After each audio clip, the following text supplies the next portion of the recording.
ਜੱਜ ਦਾ ਵਿਚਾਰ। ਸਤਿ ਸ਼੍ਰੀ ਅਕਾਲ ਜੀ, ਤੁਸੀਂ ਪ੍ਰਾਈਮ ਮਿਨਿਸਟਰ ਟੈਲੀਵਿਜ਼ਨ ਦੇਖ ਰਹੇ ਹੋ। ਦੋਸਤੋ ਮੈਂ ਹਾਂ ਸਵਰਨ ਸਿੰਘ ਟਹਿਣਾ ਤੇ ਗੱਲਬਾਤ ਅਗਲੀ ਫਿਰ ਸ਼ੁਰੂ ਕਰਾਂਗੇ। ਪਹਿਲਾਂ ਮੈਨੂੰ ਇੱਕ ਹਿੰਦੀ ਦੇ ਵਿੱਚ ਸ਼ੇਅਰ ਚੇਤੇ ਆ ਗਿਆ कि ऐ ज़िंदगी तू बहुत खेलती है हमारे साथ, मगर हम भी इरादे के पक्के हैं, मुस्कुराना नहीं छोड़ेंगे। असी हसना नहीं छड्डांगे, असी हसाउणा नहीं छड्डांगे, गलबात करनी नहीं छड्डांगे, परिवारक साਂਝ ਆਪਾਂ ਇਵੇਂ ਹੀ ਵਧਾਵਾਂਗੇ। हर रोज़ की तरह अज गर्मी बहुत है, वट कड्डे पे आ, 44 डिग्री तक पंजाब दे विच तापमान हो गया। बहुत सारियां ताकतां आले दुआले इहो जिहियां ਜਿਹੜੀਆਂ ਮੇਰਾ ਹਾਸਾ ਕਢਵਾਉਣਾ ਚਾਹੁੰਦੀਆਂ, पर कोई गल नहीं, ਆਪਾਂ गौर फरमाई नहीं करनी उधरले पासे।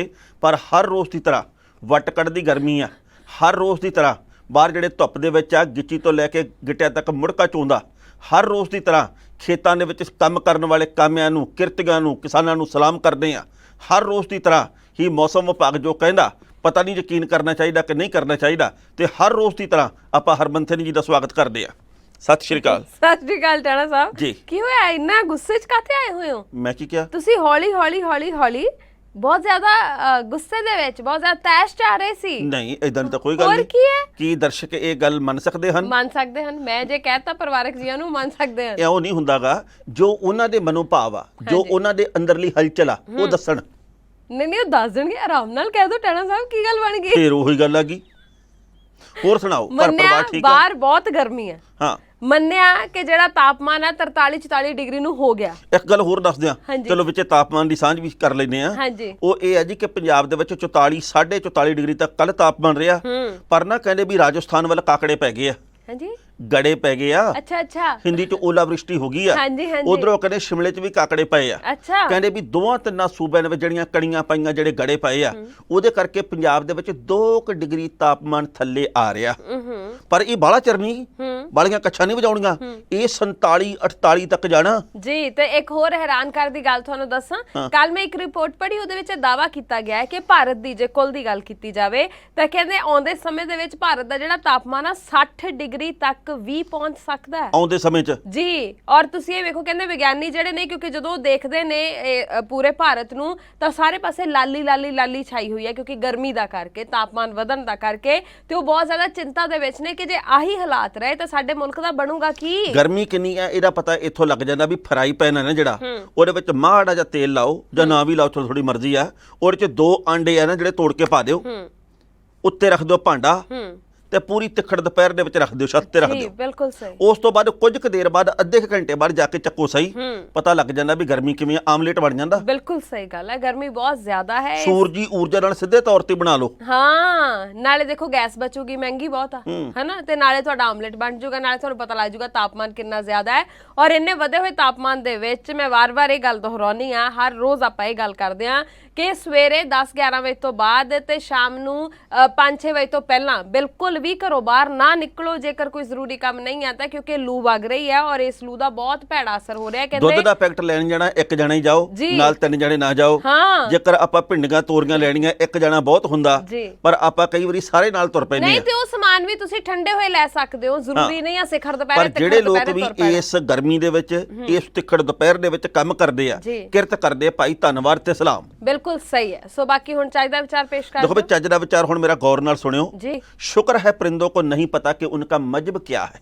शुक्र है परिंदों को नहीं पता कि उनका मजहब क्या है, वरना हर रोज आसमान से खून की बारिश होती। वाह। हाले तो शुक्र करो भी परिंदिਆਂ ਨੂੰ ਪਤਾ ਨਹੀਂ, ਪੰਛੀਆਂ ਨੂੰ ਪਤਾ ਨਹੀਂ, ਪਸ਼ੂਆਂ ਨੂੰ ਪਤਾ ਨਹੀਂ ਕਿ ਭਾਈ ਸਾਡਾ ਮਜਹਬ ਕੀ ਆ, ਸਾਡੀ ਜਾਤ ਕਿਹੜੀ, ਸਾਡਾ ਧਰਮ ਕਿਹੜਾ।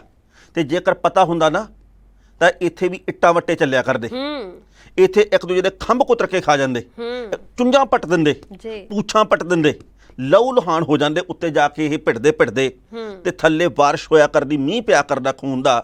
ਸੋ ਇਸ ਕਰਕੇ ਸਾਡੇ ਨਾਲੋਂ ਪਰਿੰਦੇ ਹੀ ਚੰਗੇ ਆ ਜਿਹੜੇ ਧਰਮ ਦੇ ਨਾਂ ਦੇ ਉੱਤੇ ਤੇ ਜਾਤ ਦੇ ਨਾਂ ਦੇ ਉੱਤੇ ਲੜਦੇ ਤਾਂ ਹੈ ਨਹੀਂਗੇ। ਬਿਲਕੁਲ ਸਹੀ ਗੱਲ ਹੈ। ਔਰ ਬੜਾ ਦੁੱਖ ਹੁੰਦਾ ਇਹ ਗੱਲ ਕਹਿ ਕੇ ਟਾਣਾ ਸਾਹਿਬ, ਅਸੀਂ ਇਨਸਾਨ ਹਾਂ, ਸਾਡੇ ਕੋਲ ਸੋਝੀ ਹੈ, ਸਾਡੇ ਕੋਲ ਹਰ ਚੀਜ਼ ਦੀ ਸਮਝ ਹੈ, ਪਰ ਫਿਰ ਵੀ ਜਦੋਂ ਧਰਮ ਦੀ ਗੱਲ ਆਉਂਦੀ ਹੈ ਤਾਂ ਅਸੀਂ ਕਈ ਵਾਰ ਉਸ ਸੋਝੀ ਨੂੰ ਨਹੀਂ ਵਰਤਦੇ। ਬਿਲਕੁਲ ਸਹੀ। ਹਰ ਧਰਮ ਆਪਣਾ, ਅਸੀਂ ਸਾਰੇ ਇੱਕ ਹਾਂ, ਤੇ ਸਾਨੂੰ ਹਮੇਸ਼ਾ ਭਾਈਚਾਰਕ ਸਾਂਝ ਦੀ ਗੱਲ ਕਰਨੀ ਚਾਹੀਦੀ ਹੈ, ਪਿਆਰ ਨਾਲ ਰਹਿਣਾ ਚਾਹੀਦਾ ਹੈ। ਸੋ ਬਾਕੀ ਹੁਣ ਮੇਰੇ ਵਾਲਾ ਚਾਹੀਦਾ ਵਿਚਾਰ ਇਹ ਵੀ ਮੈਨੂੰ ਲੱਗਦਾ ਹੈ ਕਿ ਅੱਜ ਦੇ ਹਾਲਾਤਾਂ ਤੇ ਬਹੁਤ ਜ਼ਿਆਦਾ ਢੁਕਦਾ ਹੋ ਸਕਦਾ ਹੈ, ਕਿਉਂਕਿ ਕਹਿੰਦੇ ਜਿੰਨਾ ਹੋ ਸਕੇ ਖਾਮੋਸ਼ ਰਹਿਣਾ सीखो, जितना भी हो सके ना खामोश रहो भाई। हाँ, जितना हो सके खामोश रहना सीखो, क्योंकि कई बार सबसे ज्यादा गुनाह इंसान की जुबान ही करवाती है। वाह वाह, बहुत खूब। शुक्रिया ਇਹ ਗੱਲ ਸੱਚੀ ਆ जी ਵੀ ਇਹ ਨਾ ਜਿਹੜੀ 2-3 ਇੰਚ ਦੀ ਜੀਭ ਹੁੰਦੀ ਆ, ਇਹਨੇ ਬਹੁਤ ਪਿੱਟਣੇ ਪਵਾਏ ਆ। जी ਇਹਨੇ ਸਵਾਦਾਂ ਦੀ ਪੱਟੀ ਜੀਭ ਬੋਲਣਾ ਇਹੋ ਜਿਹਾ ਕਈ ਵਾਰੀ ਸ਼ੁਰੂ ਕਰ ਦਿੰਦੀ ਆ ਵੀ ਬੰਦਾ ਕਿੱਥੋਂ ਕਿੱਥੇ ਪਹੁੰਚ ਜਾਂਦਾ, ਜੀ ਅਰਸ਼ ਤੋਂ ਫਰਸ਼ ਦੇ ਉੱਤੇ ਲਿਆਉਂਦੀ ਬੰਦੇ ਨੂੰ। ਇਸ ਕਰਕੇ ਭਾਈ ਤਹਿਜ਼ੀਬ ਦੇ ਨਾਲ, ਤੋਲ ਕੇ, ਤਰਕ ਨਾਲ, ਘੱਟ ਤੇ ਪ੍ਰਭਾਵਸ਼ਾਲੀ ਬੋਲੋ। ਬਿਲਕੁਲ ਸਹੀ ਹੈ। ਤੇ ਜਿਹੜਾ ਬੰਦਾ ਇਹ ਸਿੱਖ ਜਾਂਦਾ ਨਾ, ਉਹ ਜ਼ਿੰਦਗੀ 'ਚ ਜ਼ਰੂਰ ਕੁਝ ਨਾ ਕੁਝ ਬਿਲਕੁਲ ਬਣ ਸਹੀ। ਜਾਂਦਾ ਹੈ। ਜੱਜ ਦਾ ਵਿਚਾਰ। ਟੈਣਾ ਸਾਹਿਬ, ਹੁਣ ਸਭ ਤੋਂ ਪਹਿਲਾਂ ਆਪਾਂ ਪਟਿਆਲੇ ਦੇ ਵਿੱਚ ਜੋ ਕੁਝ ਵਾਪਰਿਆ ਉਹਦੇ ਬਾਰੇ 'ਚ ਹੀ ਗੱਲ ਕਰ ਲੈਂਦੇ ਆ ਜੀ। ਜਿਵੇਂ ਜੋ ਹੋਇਆ ਸਾਰਿਆਂ ਦੇ ਸਾਹਮਣੇ ਹੈ, ਔਰ ਉਸ ਚੀਜ਼ ਦਾ ਪੂਰੇ ਪੰਜਾਬ ਦੇ ਉੱਪਰ ਕੀ ਅਸਰ ਹੋਇਆ ਇਹ ਵੀ ਆਪਾਂ ਸਾਰੇ ਜਾਣਦੇ ਹਾਂ। ਬਿਲਕੁਲ। ਤੇ ਹਰਮਨ ਜੀ, ਇੱਕ ਗੱਲ ਮੈਂ ਜ਼ਰੂਰ ਦੱਸਣੀ ਚਾਹੁੰਦਾ ਵੀ ਇਹ ਨਾ ਰਾਜਨੀਤਿਕ ਸੌਂਕਣਬਾਜ਼ੀ ਵਾਲਾ ਵਿਸ਼ਾ ਨਹੀਂਗਾ। ਕਿਉਂਕਿ ਸੌਂਕਣਾ ਵਾਂਗੂ ਇੱਕ ਪਾਰਟੀ ਨੇ ਦੂਜੀ ਨੂੰ, ਦੂਜੀ ਨੇ ਤੀਜੀ ਨੂੰ, ਤੀਜੀ ਨੇ ਚੌਥੀ ਨੂੰ ਮਿਹਣੇ ਦਿੱਤੇ ਵੀ ਭਾਈ ਇਹਨਾਂ ਨੇ ਪੰਜਾਬ ਦਾ ਮਾਹੌਲ ਵਿਗਾੜਤਾ, ਆਹ ਨਹੀਂ ਸਵਾਰ ਰਹੇ, ਆਹ ਇਹ ਕਰ ਰਹੇ ਆ। ਇਹਨਾਂ ਗੱਲਾਂ ਤੋਂ ਉੱਤੇ ਉੱਠੋ ਮੇਰੇ ਵੀਰੋ। ਬਿਲਕੁਲ ਸਹੀ। ਇਸ ਵੇਲੇ ਲੋੜ ਹੈਗੀ ਹੈ ਏਕੇ ਦੀ। ਰਾਜਨੀਤਿਕ ਲੋਕਾਂ ਨੂੰ ਵੀ ਬੇਨਤੀ ਇਹ ਆ ਵੀ ਤੁਸੀਂ ਕੰਮ ਨਾਲ ਲੋਕਾਂ ਦੇ ਦਿਲ ਜਿੱਤੋ। ਤੁਸੀਂ ਇਸ ਵਕਤ ਨਾ ਤਪਦੇ ਤੰਦੂਰ ਦੇ ਉੱਤੇ ਰੋਟੀਆਂ ਲਾਉਣ ਦੀ ਕੋਸ਼ਿਸ਼ ਨਾ ਕਰਿਆ ਕਰੋ। ਬਿਲਕੁਲ ਸਹੀ। ਇਹਨਾਂ ਤੰਦੂਰਾਂ ਨੂੰ ਤਪਾਉਣ ਦੇ ਚੱਕਰ ਦੇ ਵਿੱਚ, ਆਪਦੀਆਂ ਰੋਟੀਆਂ ਲਾਉਣ ਦੇ ਚੱਕਰ ਦੇ ਵਿੱਚ ਪੰਜਾਬ ਕਿੱਥੋਂ ਕਿੱਥੇ ਪਹੁੰਚਾਤਾ। ਸਾਨੂੰ ਗੁਰੂ ਸਾਹਿਬਾਨ ਨੇ, ਦੇਵੀ ਦੇਵਤਿਆਂ ਨੇ ਏਕੇ ਦੀ ਗੱਲ ਦੱਸੀ, ਪਰ ਆਪਾਂ ਕਿੱਥੇ ਪਹੁੰਚ ਗਏ ਆ? ਜੀ ਅਸੀਂ ਅੱਜ ਕਿੱਥੇ ਜੇ ਖੜੇ ਆ? ਪੰਜਾਬ ਵਸਦਾ ਗੁਰਾਂ ਦੇ ਨਾਂ ਤੇ ਸਾਨੂੰ ਗੁਰਾਂ ਨੇ ਇਹ ਗੱਲ ਥੋੜੀ ਦੱਸੀ ਆ ਵੀ ਭਾਈ ਇਧਰੋਂ ਇੱਟ ਚਲਾ ਦਿਓ ਭਾਵੇਂ ਉਹਦਾ ਸਿਰ ਪਾੜ ਦਿਓ, ਇਧਰੋਂ ਇੱਟ ਚੱਲੇ ਭਾਵੇਂ ਤੁਹਾਡਾ ਸਿਰ ਪਾੜ ਜੇ। ਸਾਨੂੰ ਪਿਆਰ, ਮੁਹੱਬਤ, ਆਪਣਤ ਦੇ ਨਾਲ ਰਹਿਣਾ ਚਾਹੀਦਾ। ਸੋ ਇਸ ਮਾਮਲੇ ਤੇ ਹੁਣ ਰਾਜਨੀਤੀ ਬਹੁਤ ਆ, ਪਰ ਜੋ ਕੁਝ ਪਟਿਆਲੇ ਦੇ ਵਿੱਚ ਵਾਪਰਿਆ ਬਹੁਤ ਸ਼ਰਮਿੰਦਾ ਕਰਨ ਵਾਲਾ, ਜੀ ਬਹੁਤ ਕੁਝ ਸੋਚਣ ਵਿਚਾਰਨ ਦੇ ਲਈ ਮਜਬੂਰ ਕਰਨ ਵਾਲਾ। ਤੇ ਇੱਕ ਮੇਰੀ ਬੇਨਤੀ ਨਿੱਜੀ ਤੌਰ ਤੇ ਹੋਰ ਹੈ ਵੀ ਜੋ ਕੁਝ ਹੋਇਆ ਉਹ ਤਾਂ ਸਭ ਦੇ ਸਾਹਮਣੇ ਆ, ਪਰ ਨਾ ਆਪਾਂ ਬਣਦੀ ਦੇ ਉੱਤੇ ਤੇਲ ਪਾਉਣ ਦੀ ਕੋਸ਼ਿਸ਼ ਨਾ ਕਰੀਏ। ਬਹੁਤ ਸਾਰੇ ਲੋਕ ਝੂਠੀਆਂ ਪੋਸਟਾਂ ਪਾ ਰਹੇ ਆ, ਬੜੇ ਲੋਕਾਂ ਨੂੰ ਭੜਕਾਉਣ ਦਾ ਕੰਮ ਕਰ ਰਹੇ ਆ। ਕੋਈ ਕਿਹੋ ਜਿਹਾ ਭਾਸ਼ਣ ਦੇਈ ਜਾਂਦਾ, ਕੋਈ ਫੇਸਬੁੱਕ ਤੇ ਕੁਝ ਪਾਈ ਜਾਂਦਾ। ਭਾਈ ਇਹਨਾਂ ਗੱਲਾਂ ਤੋਂ ਗਰੇਜ਼ ਕਰੋ। ਇਹ ਵੀ ਤੁਹਾਡਾ ਇੱਕ ਪੰਜਾਬ ਨੂੰ ਬਚਾਉਣ ਦੇ ਵਿੱਚ ਯੋਗਦਾਨ ਹੋਊਗਾ ਜੇਕਰ ਤੁਸੀਂ ਤਹਿਜ਼ੀਬ ਨਾਲ ਚੱਲਦੇ ਹੋ। ਬਿਲਕੁਲ ਸਹੀ। ਜੇਕਰ ਤੁਸੀਂ ਤਰਕ ਦੀ ਗੱਲ ਕਰਦੇ ਹੋ, ਜੇਕਰ ਇਸ ਭਖਤ ਦੇ ਮੁੱਦੇ ਨੂੰ ਠੰਡਾ ਕਰਨ ਦੀ ਕੋਸ਼ਿਸ਼ ਕਰਦੇ ਹੋ, ਤੁਹਾਡੇ ਅਸੀਂ ਸਾਰੇ ਧੰਨਵਾਦੀ ਹੋਵਾਂਗੇ। ਤੇ ਜਿਹੜੇ ਮੀਡੀਆ ਵਾਲੇ ਅੱਗ ਲਾਉਣ ਦੀ ਕੋਸ਼ਿਸ਼ ਕਰਦੇ ਆ, ਮੈਂ ਕੱਲ 5-7 ਮੀਡੀਆ ਦੇ ਸਿਰਲੇਖ ਦੇਖੇ, ਉਹਨਾਂ ਨੇ ਜੀ ਹਿੰਦੂ ਤੇ ਸਿੱਖਾਂ ਦੇ ਬਾਰੇ ਇਹੋ ਜਿਹੇ ਸ਼ਬਦ ਵਰਤੇ। ਹੁਣ ਸਿੱਖ ਕਰਨਗੇ ਹਿੰਦੂਆਂ ਨੂੰ ਸਿੱਧੀ ਚੁਣੌਤੀ ਦੇਣਗੇ, ਸਿੱਧੇ ਕਰਨਗੇ ਤਲਵਾਰਾਂ ਦੇ ਨਾਲ। ਉਧਰੋਂ ਇੱਕ ਮੀਡੀਆ ਨੇ ਇਹ ਗੱਲ ਲਿਖੀ ਵੀ ਭਾਈ ਹਿੰਦੂ ਭਾਈਚਾਰਾ ਵੀ ਹੋਇਆ ਤੱਤਾ। ਉਹ ਕਹਿੰਦੇ ਜੀ ਅਸੀਂ ਹੁਣ ਸਿੱਖਾਂ ਨੂੰ ਦੱਸਾਂਗੇ ਵੀ ਬਣਦਾ ਕੀ ਆ। ਯਾਰ ਤੁਸੀਂ ਇਹ ਸਿਰਫ ਵਿਊ ਲੈਣ ਦੇ ਚੱਕਰ ਦੇ ਵਿੱਚ ਆ ਕੁਝ ਕਰਦੇ ਆ। ਲੱਖ ਦੀ ਲਾਹਨਤ ਤੁਹਾਡੇ ਵੀ। ਬਿਲਕੁਲ ਸਹੀ ਹੈ। ਤੁਸੀਂ ਇਸ ਵਕਤ ਆਪਦੀ ਜ਼ਿੰਮੇਵਾਰੀ ਸਹੀ ਤਰੀਕੇ ਨਾਲ ਨਿਭਾਓ। ਇਸ ਵਕਤ ਲੋਕ ਤਾਂ ਭੜਕੇ ਪਏ ਆ। ਜੋ ਕੁਝ ਉੱਥੇ ਹੋਇਆ, ਬਹੁਤ ਸਾਰੇ ਲੋਕਾਂ ਦੀ ਗ੍ਰਿਫਤਾਰੀ ਹੋਈ ਆ, ਮਿਹਣੋ ਮਿਹਣੀ ਦਾ ਸਿਲਸਿਲਾ ਜਾਰੀ ਹੈ। ਭਾਵੇਂ ਹਿੰਦੂ ਭਾਈਚਾਰੇ ਦੇ ਲੋਕ ਗਲਤ ਹੋਣ ਤੇ ਭਾਵੇਂ ਦੂਜੇ ਭਾਈਚਾਰਿਆਂ ਦੇ, ਉਹਨਾਂ ਦੇ ਖਿਲਾਫ ਬਣਦੀ ਕਾਰਵਾਈ ਕਰਨੀ ਚਾਹੀਦੀ ਹੈ। ਮੈਂ ਇੱਕ ਬੇਨਤੀ ਉਸ ਦਿਨ ਵੀ ਕੀਤੀ ਸੀ ਹਰਮਨ ਜੀ, ਅੱਜ ਵੀ ਕਰਦਾ। ਜਦੋਂ 4-5 ਕਿਲੋ ਦੀ ਇੱਟ ਘੁੰਮਦੀ ਆਉਂਦੀ ਹੈ ਨਾ ਕੋਠੇ ਤੋਂ, ਉਹ ਨਹੀਂ ਵੇਖਦੀ ਵੀ ਮੂਰੇ ਹਿੰਦੂ ਆ ਕਿ ਮੁਸਲਮਾਨ ਆ ਕਿ ਜੈਨੀ ਕਿ ਬੋਧੀ ਕਿ ਸਿੱਖ ਆ। ਹਾਂ, ਮੂਰੇ ਕੋਈ ਕਸੂਰਵਾਰ ਖੜਾ ਹੈ ਕਿ ਨਿਰਦੋਸ਼ ਖੜਾ ਹੈ, ਉਸ ਇੱਟ ਨੂੰ ਨਹੀਂ ਪਤਾ। ਉਹ ਇੱਟ ਤਾਂ ਆਉਣੀ ਹੈ ਤੇ ਉਹਦੇ ਵਿੱਚ ਕਿਸੇ ਦਾ ਵੀ ਕੋਈ ਵੀ ਨੁਕਸਾਨ ਹੋ ਸਕਦਾ ਹੈ, ਚਾਹੇ ਕੋਈ ਜ਼ਿੰਦਗੀ ਭਰ ਦੇ ਲਈ ਅਪਾਹਜ ਹੋ ਜਾਵੇ, ਚਾਹੇ ਕਿਸੇ ਦੀ ਜਾਨ ਚਲੀ ਜਾਵੇ, ਕੁਝ ਵੀ ਹੋ ਸਕਦਾ ਹੈ। ਆਪਾਂ ਤਾਂ ਅਤੀਤ ਦੇ ਵਿੱਚ ਇਹ ਸਾਰਾ ਕੁਝ ਆਪਦੇ ਪਿੰਡੇ ਦੇ ਉੱਤੇ ਹੰਡਾਇਆ। ਆਪਾਂ ਨੂੰ ਤਾਂ ਕੁਝ ਦੱਸਣ ਦੀ ਲੋੜ ਹੈ ਨਹੀਂਗੀ। ਤੇ ਪੰਜਾਬ ਦੇ ਅਸਲ ਮੁੱਦੇ ਹੈ ਕਿਹੜੇ ਕਦੇ ਇਹਦੇ ਬਾਰੇ ਨਾ ਗਿਣਤੀ ਕਰਕੇ ਦੇਖਿਓ, ਤੁਹਾਡੀਆਂ ਉਂਗਲਾਂ ਦੇ ਪੋਟੇ ਮੁੱਕ ਜਾਣੇ ਆ।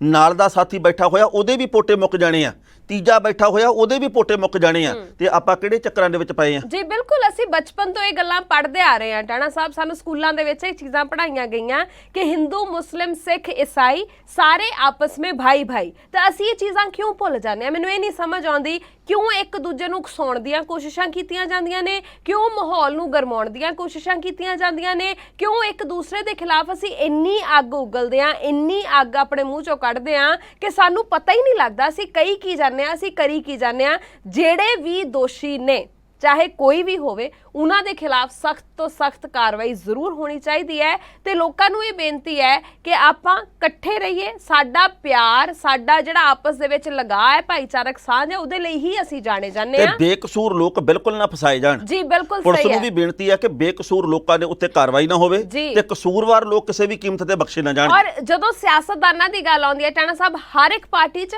ਹਰ ਇੱਕ ਧਰਮ ਜਾਤ ਬਰਾਦਰੀ ਦਾ ਬੰਦਾ ਜਿਹੜਾ ਉਸ ਪਾਰਟੀ ਦਾ ਹਿੱਸਾ ਹੈ ਤੇ ਸਾਨੂੰ ਇਹ ਸੋਚ ਲੈਣਾ ਚਾਹੀਦਾ ਹੈ ਕਿ ਇਹ ਕੁਝ ਕੁ ਮੁੱਦੇ ਇਹੋ ਜਿਹੇ ਹੁੰਦੇ ਨੇ ਜਿਨ੍ਹਾਂ ਮੁੱਦਿਆਂ ਤੇ ਸਿਆਸਤ ਨਹੀਂ ਹੋਣੀ ਚਾਹੀਦੀ। ਉਹਨਾਂ ਮੁੱਦਿਆਂ ਤੇ ਹਰ ਪਾਰਟੀ ਨੂੰ, ਹਰ ਬੰਦੇ ਨੂੰ ਇਕਜੁੱਟ ਹੋਣਾ ਚਾਹੀਦਾ ਵੀ ਹਾਂ ਬਈ ਇਸ ਮੁੱਦੇ ਤੇ ਕੋਈ ਸਿਆਸਤ ਨਹੀਂ, ਇਹਦੇ ਤੇ ਅਸੀਂ ਸਾਰੇ ਇਕੱਠੇ ਆ, ਜਿਹੜੇ ਦੋਸ਼ੀ ਨੇ ਉਹਨਾਂ ਦੇ ਖਿਲਾਫ ਕਾਰਵਾਈ ਹੋਊਗੀ ਚਾਹੇ ਉਹ ਕੋਈ ਵੀ ਹੋਵੇ। ਪਰ ਬੜੀ ਹੈਰਾਨੀ ਹੁੰਦੀ ਹੈ ਕਿ ਅਸੀਂ ਮੌਕਾ ਕੋਈ ਵੀ ਹੱਥੋਂ ਜਾਣ ਨਹੀਂ ਦਿੰਦੇ, ਅਸੀਂ ਫੱਟ ਆਪਣੇ ਮੂੰਹੋਂ ਜੋ ਆਉਂਦਾ ਮੂੰਹ ਦੇ ਵਿੱਚ ਉਹ ਬੋਲਣਾ ਸ਼ੁਰੂ ਕਰ ਦਿੰਦੇ ਆ। ਨਾਲੇ ਇੱਕ ਗੱਲ ਹੋਰ ਆ ਕਿ ਬਹੁਤ ਸਾਰੇ ਡੱਬੂ ਸਾਡੇ ਆਲੇ ਦੁਆਲੇ ਫਿਰਦੇ ਆ ਜਿਹੜੇ ਅੱਗ ਲਾਈ ਤੇ ਕੰਧ ਦੇ ਉੱਤੇ, ਉਹਨਾਂ ਨੇ ਆਪ ਕਦੇ ਕੁਝ ਨਹੀਂ ਕਰਨਾ, ਮਰਨਾ ਅਸੀਂ ਆ, ਲੜਨਾ ਅਸੀਂ ਆ, ਝਗੜਨਾ ਅਸੀਂ ਆ, ਤੇ ਕਿਸੇ ਧਰਮ ਨੂੰ ਕੋਈ ਖਤਰਾ ਨਹੀਂ ਪੈਦਾ ਹੁੰਦਾ। ਗੁਰੂ ਸਾਹਿਬਾਨ ਨੇ ਜਿਹੜੇ ਧਰਮ ਦਾ ਬੂਟਾ ਲਾਇਆ, ਗੁਰੂ ਨਾਨਕ ਸਾਹਿਬ ਜੀ ਨੇ, ਉਹਨੂੰ ਕੋਈ 2-4 ਮੂਰਖ ਮੱਤੇ ਬੰਦੇ, 20 ਮੂਰਖ ਮੱਤੇ ਬੰਦੇ ਕੁਝ ਕਹਿ ਜਾਣ, ਧਰਮ ਨੂੰ ਖਤਰਾ ਨਹੀਂ ਆ। ਉਵੇਂ ਹਿੰਦੂ ਧਰਮ ਨੂੰ ਵੀ ਕੋਈ ਖਤਰਾ ਨਹੀਂ ਆ। ਹਜ਼ਾਰਾਂ ਸਾਲ ਪੁਰਾਣਾ ਧਰਮ, ਤੇ ਆਪਾਂ ਜੇਕਰ ਇਹ ਗੱਲ ਕਹਿ ਦਈਏ ਵੀ 100 ਬੰਦਾ, 20 ਬੰਦੇ, 50 ਬੰਦੇ, 200 ਬੰਦਾ ਜੇਕਰ ਕੁਝ ਗਲਤ ਬੋਲਦੇ ਮੂਰਖ ਮੱਤੇ ਬੰਦੇ, ਉਸ ਧਰਮ ਦਾ ਵੀ ਕੋਈ ਨੁਕਸਾਨ ਨਹੀਂ। ਨੁਕਸਾਨ ਹੈਗਾ ਉਹਨਾਂ ਲੋਕਾਂ ਦਾ ਜਿਹੜੇ ਲੋਕ ਧਰਮ ਦੇ ਨਾਂ ਤੇ ਰੋਟੀਆਂ ਸਿੱਖਦੇ ਆ। ਬਿਲਕੁਲ। ਔਰ ਧਰਮ ਕਦੇ ਵੀ ਕਿਸੇ ਨੂੰ ਲੜਨਾ ਨਹੀਂ ਸਿਖਾਉਂਦਾ, ਕੋਈ ਧਰਮ ਨਹੀਂ ਸਿਖਾਉਂਦਾ। ਅਸਲ 'ਚ ਧਰਮੀ ਬੰਦੇ ਉਹ ਹੁੰਦੇ ਨੇ ਜਿਹੜੇ ਧਰਮ ਵੱਲੋਂ ਦਿਖਾਏ ਗਏ ਰਾਹ ਦੇ ਉੱਪਰ ਤੁਰਦੇ ਨੇ, ਨਾ ਕਿ ਇਸ ਤਰੀਕੇ ਦੇ ਨਾਲ ਕੋਈ ਵੀ ਵਰਤਾਰਾ ਕਰਦੇ ਨੇ। ਹਰ ਧਰਮ ਪਿਆਰ ਸਿਖਾਉਂਦਾ ਹੈ, ਪਿਆਰ ਨਾਲ ਰਹੀਏ। ਬਿਲਕੁਲ ਸਹੀ। ਜੱਜ ਦਾ ਵਿਚਾਰ। ਹਰਮਨ ਜੀ, ਇਸੇ ਮੁੱਦੇ ਦੇ ਉੱਤੇ ਮੈਨੂੰ ਥੋੜੀ ਜਿਹੀ ਹੋਰ ਗੱਲ ਸੁਝਦੀ ਹੈ ਵੀ ਰਾਜਨੀਤਿਕ ਲੋਕ ਕੀ ਕਹਿਣਾ ਸ਼ੁਰੂ ਕਰ ਚੁੱਕੇ ਆ। ਹੁਣ ਇੱਥੇ ਕੁਝ ਕੁ ਜਿਹੜੇ ਭਾਜਪਾ ਨੇਤਾ ਉਹ ਇਹ ਗੱਲ ਕਹਿੰਦੇ ਆ ਕਿ ਭਗਵੰਤ ਮਾਨ ਦੀ ਸਰਕਾਰ ਅਸਫਲ ਸਾਬਤ ਹੋਈ ਹੈ। ਕੁਝ ਕੁ ਅਕਾਲੀ ਦਲ ਦੇ ਆਗੂ ਤੇ ਕਾਂਗਰਸੀ ਇਹ ਗੱਲ ਕਹਿੰਦੇ ਕਿ ਭਗਵੰਤ ਮਾਨ ਦੀ ਸਰਕਾਰ ਨਿਕੰਮੀ ਸਾਬਤ ਹੋਈ ਹੈ। ਭਗਵੰਤ ਮਾਨ ਨੇ ਖੁਦ ਇਹ ਗੱਲ ਕਹੀ ਆ, ਆਖੇ ਜੀ ਭਾਜਪਾ, ਸ਼ਿਵ ਸੈਨਾ ਤੇ ਅਕਾਲੀ ਦਲ ਵਾਲਿਆਂ ਦੀ ਇਹ ਆਪਸ ਦੇ ਵਿੱਚ ਲੜਾਈ ਆ, ਇਹ ਦੋ ਧਰਮਾਂ ਦੇ ਲੋਕਾਂ ਦੇ ਵਿੱਚ ਲੜਾਈ ਨਹੀਂ ਆ। ਯਕੀਨ ਕਿਹਦੇ ਉੱਤੇ ਕਰਗੇ? ਜੀ ਆਮ ਬੰਦਾ ਇਹ ਸੋਚਦਾ ਵੀ ਅਸੀਂ ਭਰੋਸਾ ਕਿਹਦੇ ਉੱਤੇ ਕਰਗੇ, ਕਿਉਂਕਿ ਰਾਜਨੀਤਿਕ ਲੋਕਾਂ ਨੂੰ ਤਾਂ ਮੌਕਾ ਚਾਹੀਦਾ, ਉਹਨਾਂ ਨੇ ਇਸ ਮੌਕੇ ਨੂੰ ਸੰਭਾਲ ਲਿਆ। ਪਰ ਬੇਨਤੀ ਇਹ ਆ ਵੀ ਫਿਰ ਵੀ ਆਪਾਂ ਪੰਜਾਬ ਘੁੱਗ ਵਸਦਾ ਵੇਖਣ ਦੇ ਚਾਹਵਾਨ ਆ। ਯਾਰ ਤੁਸੀਂ ਇਦਾਂ ਨਾ ਕਰੋ।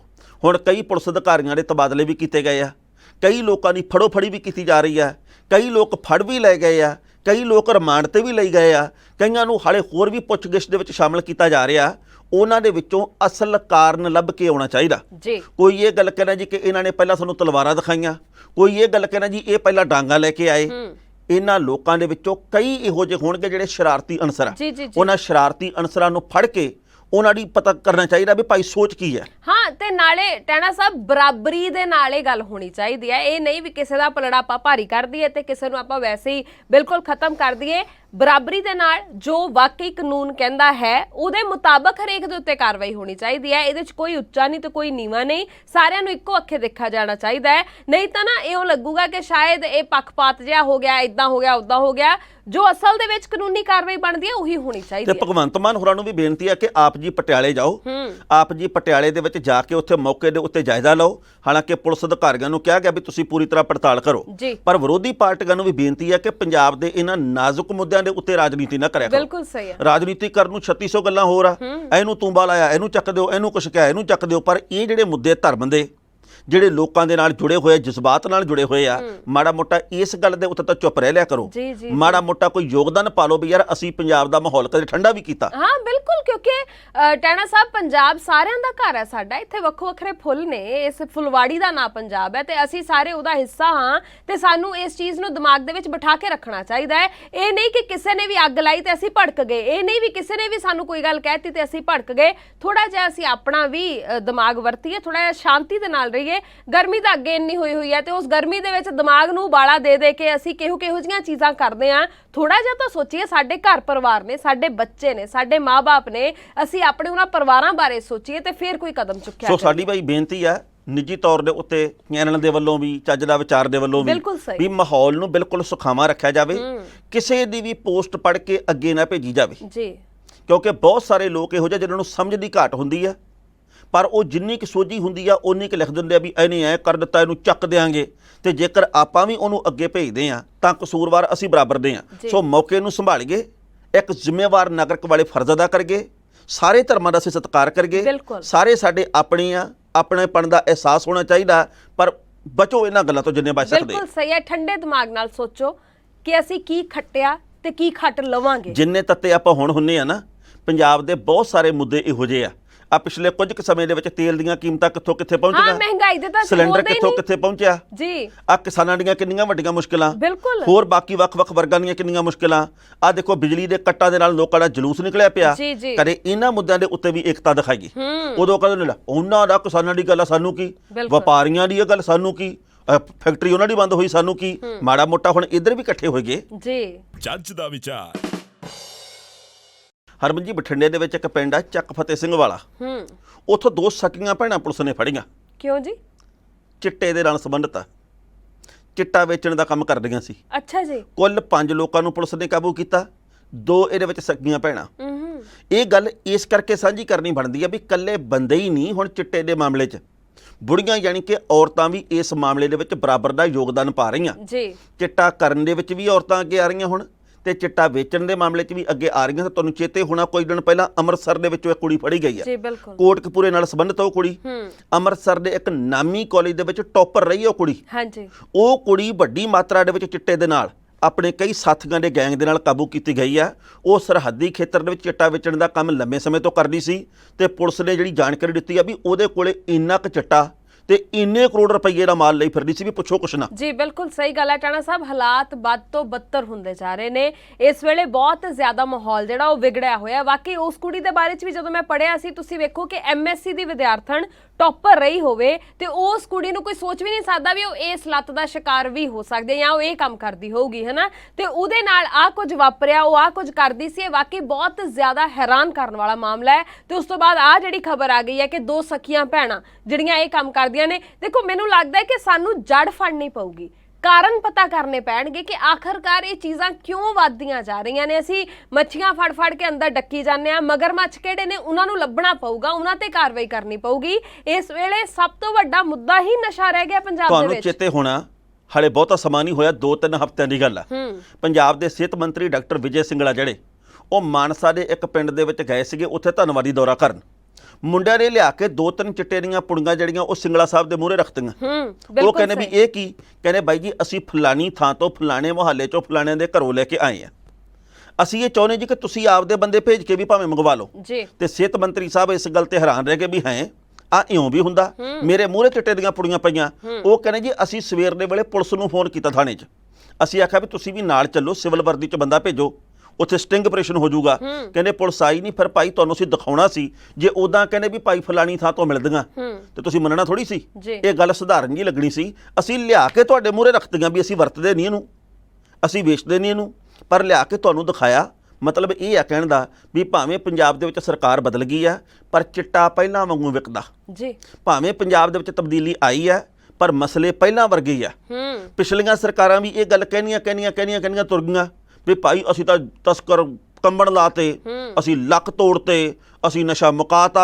ਹੁਣ ਪੰਜਾਬ ਦੇ ਵਿੱਚ ਨਸ਼ਾ ਮਹਿੰਗਾ ਹੋਣ ਦਾ ਮਤਲਬ ਇਹ ਆ ਵੀ ਤਸਕਰ ਭੱਜ ਗਏ ਆ, ਬੜੀ ਚੇਨ ਟੁੱਟ ਗਈ ਹੈ, ਲੜੀ ਟੁੱਟ ਗਈ ਆ। ਪਰ ਇਦਾਂ ਦਾ ਪਹਿਲਾਂ ਵੀ ਕੁਝ ਨਹੀਂ ਹੋਇਆ, ਇਦਾਂ ਦਾ ਅੱਜ ਵੀ ਕੁਝ ਨਹੀਂ ਹੋ ਰਿਹਾ। ਜੀ ਬਿਲਕੁਲ ਸਹੀ ਗੱਲ ਹੈ, ਸਖਤੀ ਦੀ ਬਹੁਤ ਜ਼ਿਆਦਾ ਲੋੜ ਹੈ। ਇਹ ਨਾ ਮਤਲਬ ਹੁਣ ਤੱਕ ਆਪਾਂ ਗੱਲਾਂ ਹੀ ਪੜ੍ਹਦੇ ਆਏ ਆ ਵੀ ਐ ਹੋ ਜਾਊਗਾ, ਜ਼ਮੀਨੀ ਪੱਧਰ ਤੇ ਵੀ ਕੰਮ ਹੋਣ ਦੀ ਜ਼ਰੂਰਤ ਆ। ਔਰ ਇੱਕ ਚੀਜ਼ ਹੋਰ ਟਾਣਾ ਸਾਹਿਬ, ਇੱਕ ਨਾ ਚੀਜ਼ ਨੂੰ ਲੈ ਕੇ ਮੈਂ ਬੜੀ ਹੈਰਾਨ ਹੋਈ, ਪਤਾ ਨਹੀਂ ਵੀ ਤੁਸੀਂ ਇਸ ਚੀਜ਼ ਨੂੰ ਕਿਵੇਂ ਲਓਗੇ, ਪਰ ਮੈਨੂੰ ਉਹ ਚੀਜ਼ ਸਰਾਸਰ ਗਲਤ ਲੱਗੀ। ਮੈਂ ਇੱਕ ਪੜ੍ਹ ਰਹੀ ਸੀ, ਕਹਿ ਲਓ ਸੋਸ਼ਲ ਮੀਡੀਆ ਦੇ ਉੱਪਰ ਇੱਕ ਚੈਨਲ ਨੇ ਉਸ ਖਬਰ ਨੂੰ ਲਿਖਿਆ ਹੋਇਆ ਸੀ, ਮੈਂ ਬੜੀ ਹੈਰਾਨ ਹੋਈ। ਦੇਖੋ ਜਿਹਨੇ ਜਿਹੜਾ ਕੰਮ ਕੀਤਾ ਉਹਨੂੰ ਉਹਦੇ ਹਿਸਾਬ ਦੇ ਨਾਲ ਜ਼ਰੂਰ ਉਹਨੂੰ ਸਜ਼ਾ ਮਿਲਣੀ ਚਾਹੀਦੀ ਹੈ, ਉਹ ਦੋਸ਼ੀ ਹੈ, ਪਰ ਜ਼ਰੂਰੀ ਨਹੀਂ ਹੈ ਕਿ ਉਹਦਾ ਪਰਿਵਾਰ ਵੀ ਇਹ ਸਭ ਕੁਝ ਦੇ ਵਿੱਚ ਉਹਦਾ ਸਾਥ ਦੇ ਰਿਹਾ ਹੋਏ। ਜੇ ਦੇ ਰਿਹਾ ਹੋਏ ਤਾਂ ਉਹਨਾਂ ਦੇ ਖਿਲਾਫ ਵੀ ਕਾਰਵਾਈ ਹੋਣੀ ਚਾਹੀਦੀ ਹੈ, ਪਰ ਉਹਦੇ ਵਿੱਚ ਘਰ ਦਾ ਪਤਾ, ਘਰਦਿਆਂ ਦੇ ਨਾਂ, ਜਿਹੜੇ ਘਰ ਦੇ ਇੱਥੇ ਨਹੀਂ ਵੀ ਰਹਿੰਦੇ ਉਹਨਾਂ ਦੇ ਬਾਰੇ 'ਚ ਵੀ ਜਾਣਕਾਰੀ ਦੱਸੀ ਹੋਈ ਸੀ। ਕੀ ਤੁਸੀਂ ਦੱਸੋ ਵੀ ਇਹ ਸਾਰੀਆਂ ਚੀਜ਼ਾਂ ਵਾਜਬ ਨੇ? ਇਹ ਬਿਲਕੁਲ ਗਲਤ ਹੈ। ਮੰਨ ਲਓ ਕੋਈ ਬੰਦਾ ਫੜਿਆ ਗਿਆ ਜੀ, ਮੈਂ ਇਸ ਗੱਲ ਦੇ ਬਿਲਕੁਲ ਹੱਕ 'ਚ ਨਹੀਂ ਕਿ ਉਹਦੇ ਪਿਤਾ ਦਾ ਨਾਂ ਦੱਸਿਆ ਜਾਵੇ। ਫਲਾਣਾ ਸਿੰਘ, ਸੁਪੁੱਤਰ ਫਲਾਣਾ ਸਿੰਘ ਜੀ, ਸੁਪੁੱਤਰ ਫਲਾਣਾ ਸਿੰਘ, 3 ਜਣਿਆਂ ਦੇ ਨਾਂ ਦੱਸ ਦਿੰਦੇ ਆ, ਦਾਦੇ ਦਾ ਨਾਂ ਵੀ ਦੱਸ ਦਿੰਦੇ ਆ।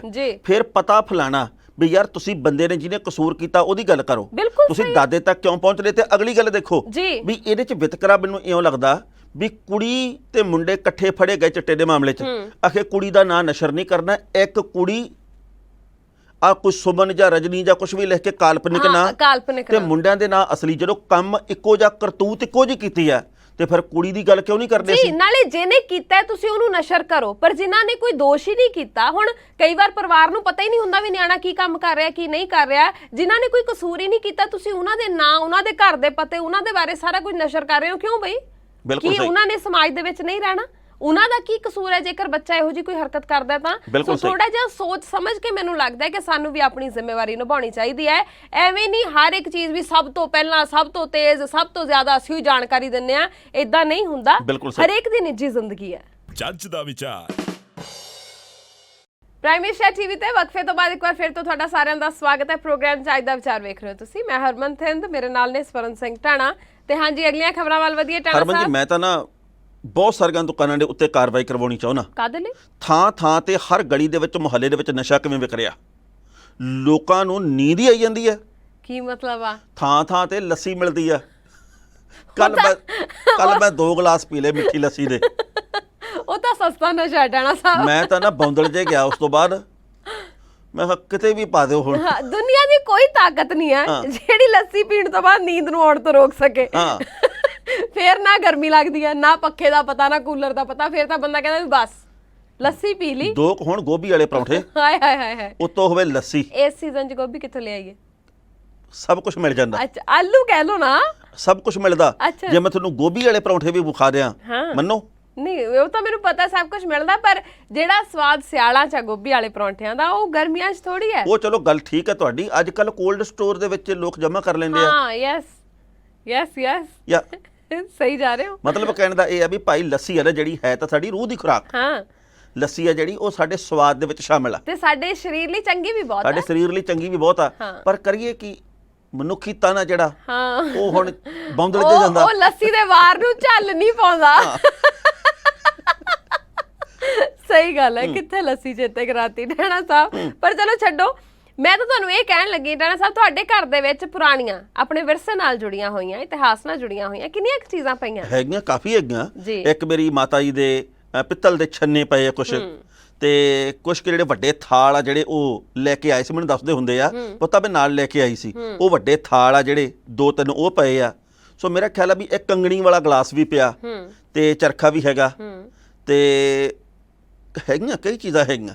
ਸਰਾਣੇ ਜੀ, ਚਾਦਰਾਂ ਹੈਗੀਆਂ ਜਿਨ੍ਹਾਂ ਦੇ ਉੱਤੇ ਉਹਨਾਂ ਨੇ ਹੱਥਾਂ ਦੇ ਨਾਲ ਬੂਟੀਆਂ ਕੱਢੀਆਂ ਵੀਆਂ, ਜੀ ਜੀ ਜੀ, ਦਰੀਆਂ ਹੈਗੀਆਂ, ਤੇ ਹੈਗਾ ਖੇਸ ਹੋਣਗੇ, ਖੇਸ ਵੀ ਹੈਗੇ ਆ, ਹੈ ਨਾ, ਬਹੁਤ ਸਾਰੀਆਂ ਚੀਜ਼ਾਂ। ਫੁਲਕਾਰੀ ਵੀ ਹੈਗੀ ਆ। ਵਾਹ ਕੀ ਬਾਤ ਹੈ, ਬਹੁਤ ਸਾਰੀਆਂ ਚੀਜ਼ਾਂ ਸਾਡੇ ਕੋਲ ਹੈਗੀਆਂ ਨੇ, ਖਜ਼ਾਨਾ ਇਹ ਸਾਡਾ, ਹੈ ਨਾ। ਅਟੇਰਨ ਹੈਗਾ, ਅਟੇਰਨ। ਵਾਹ ਵਾਹ, ਪੂਰੀ ਵੀ ਪਈ ਆ, ਕੀ ਬਾਤ ਪੀੜੀ ਹੈ ਵੀ ਹੈਗੀ ਆ, ਜੀ।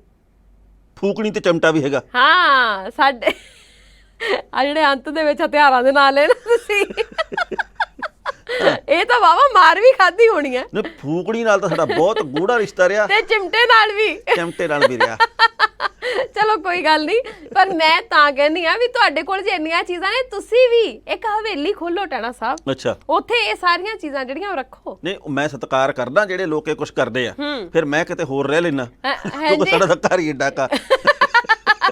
ਖਜੂਰਲਾ ਪਿੰਡ ਹੈ, ਉੱਥੇ ਕਹਿੰਦੇ ਇੱਕ ਕਿਸਾਨ ਨੇ ਹਵੇਲੀ ਬਣਾਈ ਹੈ, ਉਸ ਹਵੇਲੀ ਨੂੰ ਪੇਂਡੂ ਅਜਾਇਬ ਘਰ ਹੀ ਬਣਾ ਦਿੱਤਾ। ਉੱਥੇ ਤੋਂ ਜਾ ਕੇ ਵੇਖੋ ਲਾਲਟੇਨਾਂ ਪਈਆਂ ਨੇ, ਚਰਖਾ ਹੈ, ਸੰਦੂਕ ਹੈ, ਹਲ, ਹਨਾ, ਪੰਜਾਲੀ। ਹਲ ਹੈ, ਪੰਜਾਲੀ ਹੈ, ਸਾਰੀਆਂ ਚੀਜ਼ਾਂ, ਮਤਲਬ ਵੱਟੇ, ਉੱਥੇ ਤਕੜੀ। ਜਾ ਕੇ ਦੇਖੋ, ਤੁਸੀਂ ਕਹਿੰਦੇ ਵੀ ਬਿਲਕੁਲ ਕਮਾਲ ਕੀਤੀ ਦੇਖੋ ਪਈ। ਹਰ ਬੰਦੇ ਦਾ ਨਾ ਇੱਕ ਸ਼ੌਕ ਹੁੰਦਾ, ਇੱਕ ਜਨੂਨ ਹੁੰਦਾ, ਤੇ ਬੰਦਿਆਂ ਨੂੰ ਇਸ਼ਕ ਹੁੰਦਾ ਨਾ ਜਿਨ੍ਹਾਂ ਨੂੰ ਉਹ ਇਦਾਂ ਦਾ ਕੰਮ ਕਰਦੇ ਆ। ਜੀ। ਕਿਸੇ ਨੂੰ ਟਿਕਟਾਂ ਇਕੱਠੀਆਂ ਕਰਨ ਦਾ ਸ਼ੌਕ, ਕਿਸੇ ਨੂੰ ਬੰਟੇ ਇਕੱਠੇ ਕਰਨ ਦਾ ਸ਼ੌਕ, ਕਿਸੇ ਨੂੰ ਕਿਸੇ ਚੀਜ਼ ਦਾ ਸ਼ੌਕ, ਕਿਸੇ ਨੂੰ ਕਿਸੇ ਚੀਜ਼ ਦਾ ਸ਼ੌਕ, ਕਿਸੇ ਨੂੰ ਤਾਸ਼ ਦੇ ਪੱਤੇ ਇਕੱਠੇ ਕਰਨ ਦਾ ਸ਼ੌਕ। ਜੀ। ਇੱਕ ਬੰਦੇ ਦਾ ਵੀ ਸ਼ੌਕ ਵੇਖਿਆ, ਉਹਨੇ ਪਤਾ ਹੀ ਨਹੀਂ ਕਿੰਨੇ ਹਜ਼ਾਰਾਂ ਕਿਸਮ ਦੀ ਤਾਸ਼ ਆ ਜਿਹੜੀ ਵੀ ਜਿਹਦੇ ਉੱਤੇ ਰੰਗ ਜਾ ਇਹਦੇ ਤੇ ਹੋਰ ਆ, ਇਹਦੇ ਤੇ ਹੋਰ ਪੱਤੇ ਤਾਂ ਉਹ ਨਹੀਂ ਰਹਿਣੇ ਆ, ਪਰ ਉਹਨਾਂ ਨੇ ਵੰਨ ਸੁਵੰਨੇ ਰੰਗਾਂ ਵਾਲੀ ਤਾਸ਼ ਇਕੱਠੀ ਕੀਤੀ ਆ। ਅੱਛਾ ਜੀ। ਕਿਸੇ ਨੂੰ ਘੜੀਆਂ ਇਕੱਠੀਆਂ ਕਰਨ ਦਾ ਸ਼ੌਕ ਆ, ਕਿਸੇ ਨੂੰ ਕੋਈ ਆ, ਪਰ ਜਿਹੜਾ ਖਜੂਰਲੇ ਪਿੰਡ ਦੇ ਵਿੱਚ ਆ, ਉਹ ਸਰਦਾਰ ਸਾਹਿਬ ਨੂੰ ਸ਼ੌਕ ਹੈਗਾ ਇਹ ਵਿਰਾਸਤੀ ਚੀਜ਼ਾਂ ਇਕੱਠੀਆਂ ਜੀ, ਕਰਨਾ। ਸੁਰਿੰਦਰ ਸਿੰਘ ਖਾਲਸਾ ਇਹਨਾਂ ਦਾ ਨਾਮ ਹੈ, ਤੇ ਇਹਨਾਂ ਨੇ ਸਾਰੀਆਂ ਵਿਰਾਸਤੀ ਚੀਜ਼ਾਂ ਜਿਹੜੀਆਂ ਉਹ ਇਕੱਠੀਆਂ ਕੀਤੀਆਂ, ਤੇ ਲੋਕ ਬੜੇ ਸ਼ੌਂਕ ਦੇ ਨਾਲ ਇਸ ਅਜਾਇਬ ਘਰ ਨੂੰ ਵੇਖਣ ਜਾਂਦੇ ਨੇ ਵੀ ਅੱਛਾ ਤੁਹਾਡੇ ਕੋਲ ਆ ਵੀ ਹੈ, ਆ ਵੀ ਹੈ, ਤੇ ਬੜੀ ਖੁਸ਼ੀ ਹੁੰਦੀ ਆ ਉਹਨਾਂ।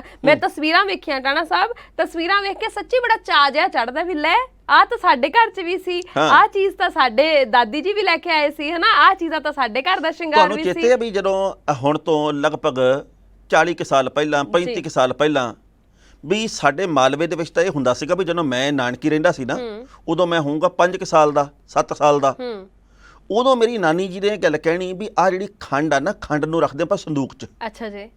ਆਏ ਗਏ ਨੂੰ ਮਹਿਮਾਨਾਂ ਨੂੰ ਖੰਡ ਦੀ ਚਾਹ ਤੇ ਆਪ ਘਰੇ ਗੁੜ ਦੀ ਚਾਹ ਬਣਾਉਣੀ ਹੈ ਜੀ। ਮੈਂ ਆਪਣੇ ਪਿਤਾ ਜੀ ਕਿਉਂਕਿ ਤੋਂ ਉਦੋਂ ਸੁਣਦੀ ਗੁੜ ਆਮ ਸੀ ਤੇ ਖੰਡ ਖਾਸ ਸੀ। ਹੁਣ ਖੰਡ ਆਮ ਆ ਤੇ ਗੁੜ ਖਾਸ ਆ। ਬਿਲਕੁਲ ਪਰ ਸਹੀ ਇਹ ਫਰਕ ਪੈ ਗਿਆ। ਹੁਣ ਆਏ ਗਏ ਨੂੰ ਗੁੜ ਦੀ ਚਾਹ ਪਿਆਉਂਦੇ ਆ, ਨਾਲੇ ਕਿਹਾ ਜਾਂਦਾ ਵੀ ਗੁੜ ਦੀ ਬਣਾਈ ਆ ਬਈ। ਨਹੀਂ ਤੁਸੀਂ ਵੇਖੋ ਟਾਣਾ ਸਾਹਿਬ, ਮੇਰੇ ਪਾਪਾ ਦੱਸਦੇ ਹੁੰਦੇ ਨੇ ਵੀ ਉਦੋਂ ਤਾਂ ਆਮ ਘਰਾਂ 'ਚ ਮੱਕੀ ਦੀ ਰੋਟੀ ਖਾਂਦੇ ਸੀ ਤੇ ਆਏ ਗਏ ਤੇ ਕਣਕ ਦੀ ਬਣਦੀ ਹੁੰਦੀ ਸੀ, ਹਨਾ, ਵੀ ਉਹਨੂੰ ਕੁਝ ਪ੍ਰਾਹੁਣੇ ਨੂੰ ਖਾਸ ਮਹਿਸੂਸ ਕਰਾਉਣ ਲਈ ਵੀ ਆਹ ਵੇਖ ਤੇਰੇ ਲਈ ਅਸੀਂ ਕਣਕ ਵਾਲੀਆਂ ਬਣਾਈਆਂ ਨੇ, ਹਨਾ। ਤੇ ਹੁਣ ਉਲਟਾ ਹੋ ਗਿਆ। ਹੁਣ ਜਿਹੜਾ ਪ੍ਰਾਹੁਣਾ ਆਉਂਦਾ ਉਹ ਆ ਕੇ ਕਹਿੰਦਾ ਮੱਕੀ ਦੀ ਰੋਟੀ ਮਿਲ ਜਾਵੇ ਤਾਂ ਮਜ਼ਾ ਹੀ ਆ ਜਾਵੇ, ਹਨਾ, ਤੇ ਕਣਕ ਵਾਲੀ ਆਮ ਹੋ ਗਈ। ਬਹੁਤ ਸਾਰੀਆਂ ਚੀਜ਼ਾਂ ਅਸੀਂ ਬਦਲ ਲਈਆਂ, ਪਰ ਸਾਨੂੰ ਮੋੜਾ ਕੱਟਣਾ ਪੈਣਾ, ਸਾਨੂੰ ਵਾਪਸ ਜਾਣਾ ਪੈਣਾ। ਜਿਵੇਂ ਅਸੀਂ ਹੁਣ ਹੌਲੀ ਹੌਲੀ ਮਿੱਟੀ ਦੇ ਭਾਂਡਿਆਂ ਤੇ ਆ ਰਹੇ ਆ, ਘੜਿਆਂ ਤੇ ਆ ਰਹੇ, ਤੌੜਿਆਂ ਤੇ ਆ ਰਹੇ ਆ, ਉਵੇਂ ਹੌਲੀ ਹੌਲੀ ਸਾਰੀਆਂ ਚੀਜ਼ਾਂ ਸਾਨੂੰ ਬਿਲਕੁਲ ਬਦਲਣੀਆਂ ਸਹੀ ਗੱਲ ਪੈਣੀਆਂ ਹੈ। ਨੇ। ਤੇ ਤੁਹਾਡੇ ਘਰ ਦੇ ਵਿੱਚ ਮੇਰੀ ਦਰਸ਼ਕਾਂ ਨੂੰ ਬੇਨਤੀ ਹੈ ਵੀ ਕਿਹੜੀ ਕਿਹੜੀ ਚੀਜ਼ ਪਈ ਆ ਜੀ। ਤੁਹਾਡੇ ਘਰ ਦੇ ਵਿੱਚ, ਕਿਹੜੀ ਕਿਹੜੀ ਚੀਜ਼ ਸੰਭਾਲ ਕੇ ਰੱਖੀ ਆ? ਜੀ। ਦਾਦੀ ਦੀ, ਨਾਨੀ ਦੀ, ਮਾਤਾ ਜੀ ਦੀ, ਪੜਨਾਨੀ ਦੀ, ਪੜਦਾਦੀ ਦੀ, ਦਾਦੇ ਦੀ, ਨਾਨੇ ਦੀ, ਜੀ। ਕੋਈ ਐਸੀ ਚੀਜ਼ ਜਾਂ ਐਸੀਆਂ ਚੀਜ਼ਾਂ ਜਿਹੜੀਆਂ ਸਾਂਭ ਕੇ ਰੱਖੀਆਂ ਹੋਣ, ਉਹਦਾ ਵੇਰਵਾ ਥੱਲੇ ਜ਼ਰੂਰ ਦਿਓ। ਜੀ। ਸਾਨੂੰ ਵੀ ਪੜ੍ਹ ਕੇ ਐ ਲੱਗੇ ਵੀ ਯਾਰ ਸਾਡੇ ਟੱਬਰ ਦੇ ਜੀ ਆ, ਸਾਡੀ ਭੈਣ ਨੇ ਆ ਲਿਖਿਆ, ਵਾਹ। ਇਹਨਾਂ ਦੇ ਘਰੇ ਵੀ ਆ, ਮਹਿਲ ਕਲਾ ਦੇ ਵਿੱਚ ਵੀ ਆ ਕੁਛ ਆ। ਕੀ ਬਾਤ ਹੈ ਯਾਰ ਆ ਜਿਹੜੀ ਭੈਣ ਆ ਸਾਡੀ, ਹਾਂ। ਇਹ ਆਕਲੈਂਡ ਦੇ ਵਿੱਚ, ਇਹਦੇ ਘਰੇ ਵੀ ਆ ਚੀਜ਼ ਪਈ ਆ। ਹਾਂ। ਆ ਜਿਹੜਾ ਮੇਰਾ ਵੀਰ ਆ ਸੈਟਲ ਦੇ ਵਿੱਚ ਬੈਠਾ, ਇਹਨਾਂ ਦੇ ਘਰੇ ਵੀ ਆ ਚੀਜ਼ ਪਈ ਆ। ਜੀ। ਮਨ ਨੂੰ ਖੁਸ਼ੀ ਦਾ ਖੇੜਾ ਜਾ ਹੋਵੇ। ਬਿਲਕੁਲ। ਸਾਡੇ ਘਰੇ ਤਾਂ ਸੰਦੂਕ ਵੀ ਹੈਗਾ, ਵਾਹ ਵਾਹ। ਗਾਗਰ ਵੀ ਹੈਗੀ ਹੈ, ਬਹੁਤ ਖੂਬ। ਭਾਂਡੇ ਵੀ ਹੈਗੇ ਨੇ, ਚਰਖਾ ਵੀ ਹੈਗਾ, ਫਿਰ ਖੇਸ ਵੀ ਹੈਗੇ ਨੇ, ਹੋਰ ਵੀ ਬਹੁਤ ਸਾਰੀਆਂ ਚੀਜ਼ਾਂ ਬਿਲਕੁਲ ਨੇ। ਸਹੀ। ਜੱਜ ਦਾ ਵਿਚਾਰ। ਹਰਮਨ ਜੀ, ਫੇਸਬੁੱਕ ਦੀ ਵਰਤੋਂ ਕਿੰਨੀ ਕਰਦੇ ਆ? ਮੈਂ ਬਹੁਤ ਘੱਟ। ਮੈਂ ਤਾਂ ਜਦੋਂ ਵੇਨਾ ਆਏ ਜੇ ਕਰੀ ਜਾਂਦੇ ਹੁੰਨੇ ਆ। ਟਾਣਾ ਸਾਹਿਬ ਉਹ ਫੇਸਬੁੱਕ ਹੀ ਨਹੀਂ ਹੁੰਦੀ। ਮੈਨੂੰ ਕਦੇ ਕਦੇ ਐਂ ਲੱਗਣ ਲੱਗ ਗਿਆ ਵੀ ਹੁਣ ਤੱਕ ਤਾਂ ਆਪਾਂ ਬਜ਼ੁਰਗਾਂ ਦੇ ਗੋਡੇ ਬਦਲਵਾਉਨੇ ਆ, ਜੀ। ਵੀ ਗੋਡੇ ਦੁਖਦੇ ਆ। ਹਾਂ। ਜਿੰਨਾ ਨੌਜਵਾਨ ਪੀੜ੍ਹੀ ਅੰਗੂਠਿਆਂ ਦੀ ਵਰਤੋਂ ਕਰਦੀ, ਕਿਤੇ ਅੰਗੂਠੇ ਨਾ ਬਦਲਾਉਣੇ ਪਿਆ ਜੀ, ਕਰਨ, ਪਰ ਕਿਉਂਕਿ ਐਂ ਹੀ ਟਾਣਾ ਕਰੀ ਜਾਂਦੇ ਆ, ਐਂ ਜੇ ਮੈਂ ਕਰਕੇ ਨਾ ਇਹ ਹੈਰਾਨ ਹੁੰਨੀ ਆ। ਆਪਾਂ ਤਾਂ ਫਿਰ ਵੀ ਚਲੋ ਜੇ ਫੇਸਬੁੱਕ ਜਾਂ ਇੰਸਟਾਗ੍ਰਾਮ ਜਾਂ ਕੋਈ ਵੀ ਸੋਸ਼ਲ ਮੀਡੀਆ ਐਪ ਵੇਖਦੇ ਆ ਤੇ ਆਪਾਂ ਉਹਨੂੰ ਵੱਧ ਤੋਂ ਵੱਧ ਸਕਰੋਲ ਕਰਦੇ ਰਹਿੰਦੇ, ਉੱਪਰ ਦੇਖਦੇ ਰਹਿੰਦੇ ਵੀ ਕੀ ਪਾਇਆ ਕਿਸੇ ਨੇ, ਕੀ ਪਾਇਆ।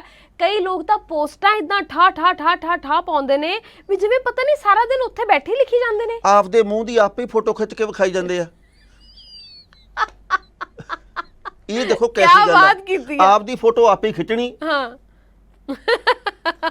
ਫੀਲਿੰਗ ਔਸਮ ਜੀ। ਨਹੀਂ ਚਲੋ ਇੱਕ ਅੱਧੀ ਵਾਰ ਤਾਂ ਹੋਇਆ, ਇਹ ਸਮਝ ਚ ਆਉਂਦਾ ਵੀ ਤੁਸੀਂ ਆਪਦੀ ਤਸਵੀਰ ਪਾਉਣੀ ਹੈ।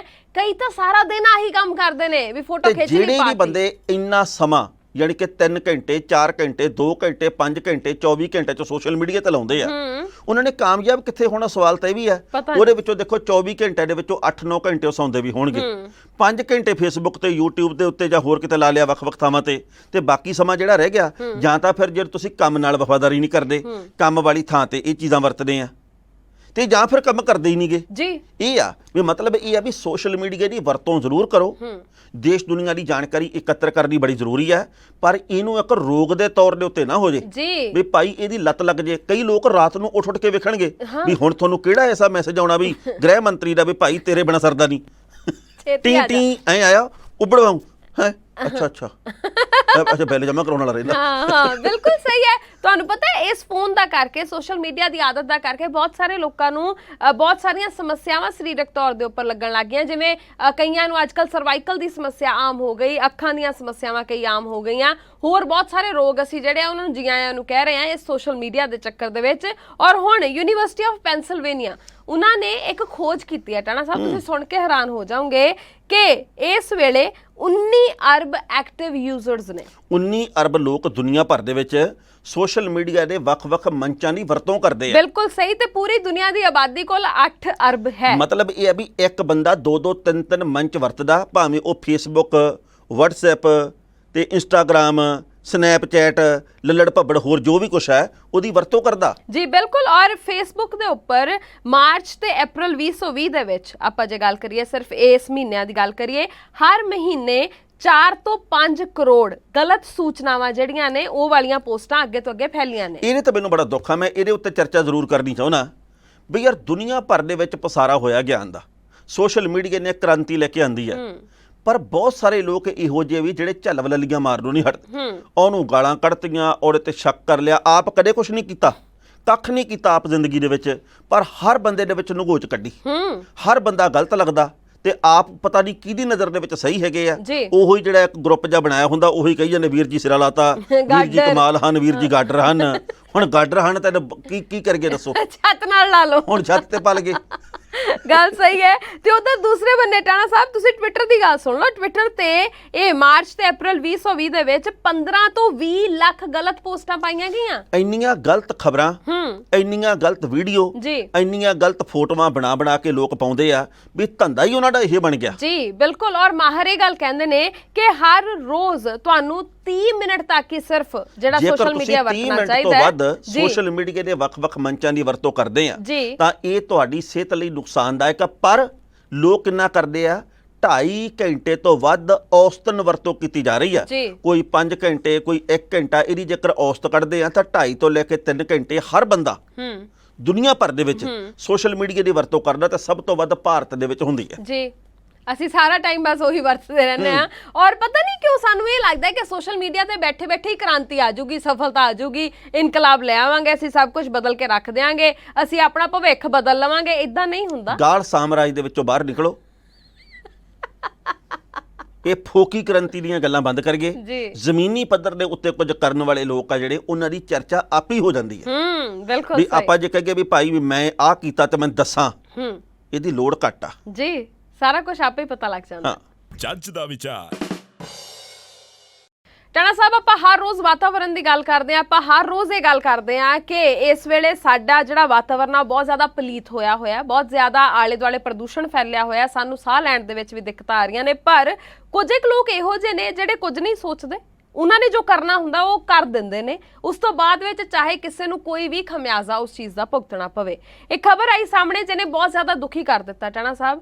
ਇੱਕ ਤੀਵੀਂ ਆਦਮੀ, ਘਰ ਵਾਲੀ ਮੋਟਰਸਾਈਕਲ ਦੇ ਉੱਪਰ ਜਾ ਰਹੇ ਨੇ ਔਰ ਰਸਤੇ ਦੇ ਵਿੱਚ ਨਾੜ ਨੂੰ ਅੱਗ ਲੱਗੀ ਹੋਈ ਸੀ, ਜਿਹਦੇ ਕਰਕੇ ਧੂਆਂ ਬਹੁਤ ਜ਼ਿਆਦਾ ਹੋਇਆ ਸੀ। ਜੀ ਤੇ ਜਦੋਂ ਸੜਕ ਤੇ ਉਹ ਧੂਏ ਨੂੰ ਪਾਰ ਕਰਨ ਲੱਗੇ, ਮੋਰੇ ਟਰੱਕ ਸੀ, ਉਹਨਾਂ ਨੂੰ ਦਿਖਿਆ ਨਹੀਂ, ਜਿਹਦੇ ਕਰਕੇ ਉਹਨਾਂ ਦਾ ਉੱਥੇ ਦੁਰਘਟਨਾ ਹੋ ਗਈ। ਉਹਨਾਂ ਦੇ ਨਾਲ ਹਾਦਸਾ ਵਾਪਰ ਗਿਆ, ਜਿਸ ਤੋਂ ਬਾਅਦ ਉਹਨਾਂ ਦੋਵਾਂ ਦੀ ਥਾਂ ਦੇ ਉੱਤੇ ਹੀ ਮੌਤ ਹੋ ਗਈ। ਤੇ ਅਗਲੀ ਜਾਣਕਾਰੀ ਵੀ ਦਿੰਦਾ ਮੈਂ, ਉਸ ਔਰਤ ਦੇ ਪੇਟ ਦੇ ਵਿੱਚ 9 ਮਹੀਨੇ ਦਾ ਬੱਚਾ ਸੀ ਜੀ ਤੇ ਉਹਨੂੰ ਵੀ ਬਚਾਇਆ ਨਹੀਂ ਜਾ ਸਕਿਆ। ਉਸ ਬੱਚੇ ਦੀ ਵੀ ਮੌਤ ਹੋ ਗਈ ਆ। ਜਿਹੜੇ ਵੀ ਕਿਸਾਨ ਨੇ ਆਪਦੇ ਖੇਤ ਦੇ ਵਿੱਚ ਅੱਗ ਲਾਈ ਸੀ, ਉਹ 3 ਕਤਲਾਂ ਦਾ ਜ਼ਿੰਮੇਵਾਰ ਆ। ਇਹ ਗੱਲ ਕਿਸੇ ਨੂੰ ਕੌੜੀ ਲੱਗੂਗੀ। ਮੈਂ ਖੁਦ ਵੀ ਕਿਸਾਨ ਪਰਿਵਾਰ ਦੇ ਵਿੱਚੋਂ ਆ। ਅਸੀਂ ਬਹੁਤ ਗਿਣਤੀ ਲੋਕ ਕਿਸਾਨੀ ਦੇ ਵਿੱਚੋਂ ਆ। ਪਰ ਯਾਰ ਜੇ ਅਸੀਂ ਇਹ ਗੱਲ ਕਹਿੰਦੇ ਵੀ ਇੱਥੇ ਨਾੜ ਨੂੰ ਅੱਗ ਲਾਉਨੇ ਆ ਤਾਂ ਕਈ ਬੰਦੇ ਕਹਿੰਦੇ ਨੇ ਉੱਠ ਕੇ ਲੈ ਚਿਮਨੀਆਂ ਚੋਂ ਕਿਹੜਾ ਧੂਆਂ ਨਹੀਂ ਨਿਕਲਦਾ। ਚਿਮਨੀਆਂ ਵਾਲਿਆਂ ਨੂੰ ਕਹਿੰਦੇ, ਉਹ ਕਹਿੰਦੇ ਲੈ ਬਾਕੀ ਕਿਹੜਾ ਇੰਡਸਟਰੀ ਧੂਆਂ ਨਹੀਂ ਛੱਡਦੀਗੀ। ਪਰ ਜਿਹੜਾ ਵੀ ਬੰਦਾ ਗਲਤ ਕਰਦਾ ਉਹ ਤਾਂ ਗਲਤ ਆ।